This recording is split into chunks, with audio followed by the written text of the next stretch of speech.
বাংলাদেশে এমন মনে হয় না কোনো পলিটিক্যাল উইমেন আছে যে আসলে এই স্লাট শেমিং বা সাইবার বুলিং এর বা বট আইডি অ্যাটাকের ভেতর দিয়ে যায় নাই। জাহাঙ্গীরনগর বিশ্ববিদ্যালয়ের ঘটনাটা যে জাকসু কেন্দ্রিক ব্যাপারটা এরকম না। আমি যখন জাহাঙ্গীরনগর বিশ্ববিদ্যালয়ে আসছি 2020 সালে, তারপরে থেকে আমি যে জাহাঙ্গীরনগরকে দেখছি, জাহাঙ্গীরনগর বিশ্ববিদ্যালয়ে নারীদের অবাধ চলাফেরা, সেটা দিন বা রাত্রে, এবং শুধু নারীদের না, জাহাঙ্গীরনগর বিশ্ববিদ্যালয়ের বটতলায় গান বাজনার আড্ডা, মধ্যরাত পর্যন্ত মেডিকেলের সামনে আড্ডা, শান্তিনিকেতনে বসে আড্ডা, তারপরে মুক্ত মঞ্চে ঘন ঘন সাংস্কৃতিক প্রোগ্রাম। এই জিনিসগুলো কেমন যেন 5 আগস্টের পরে যেটা হয়েছে সেটা হলো যে অনেক শিথিল হয়ে আসছে এবং সীমিত হয়ে আসছে। হ্যাঁ, সীমিত হয়ে আসছে। এবং আরেকটা বিষয়, বড় কোনো দুর্ঘটনা বা তেমন কোনো কিছু না হলেও যেটা হয়েছে যে সবার ভিতরে একটা চাপা আতঙ্ক কাজ করে।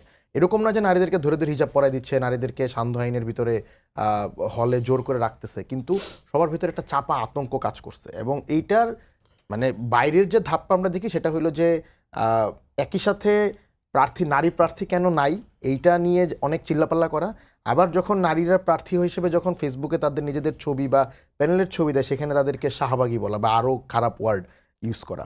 এবং বট আইডির তো কোনো মানে এগুলোর তো কোনো আপনার তোয়াক্কা নাই। মানে নারী প্রার্থী সে হিজাবি হোক বা সে জিন্স প্যান্ট পরা হোক, সবাইকে আসলে একইভাবেই ট্রিট করা হয়, যেটা মানুষকে আসলে যতটা আমরা দেখেছিলাম যে অভ্যুত্থানের পরে সবাই একটু পলিটিক্যালি কনসাস হয়ে উঠছে, সেইটাকে আবার একদম একটা অবদমনের জায়গায় নিয়ে গেছে হলো এই ধরনের স্লাট শেমিং। এবং এই যে নারীদের যে নিরাপত্তাহীনতা কিংবা আতঙ্ক, এটা আসলে কিসের বাই প্রোডাক্ট বলে মনে করছেন?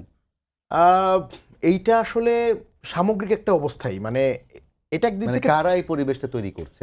এইটা যে গোষ্ঠীটা আসলে চায় না যে নারীরা আসলে বাংলাদেশ অবাধভাবে চলাফেরা করুক, যে গোষ্ঠীটা আসলে চায় না যে বাংলাদেশে সকল ধর্মের, সকল মতের, সকল বর্ণের মানুষ আসলে, কেউই সেই গোষ্ঠীটার, যে গোষ্ঠী শুনি সবসময়, কারণ নাম শুনি না কেন? আপনারা কি নাম বলতে ভয় পান? গোষ্ঠীটা কারা আসলে?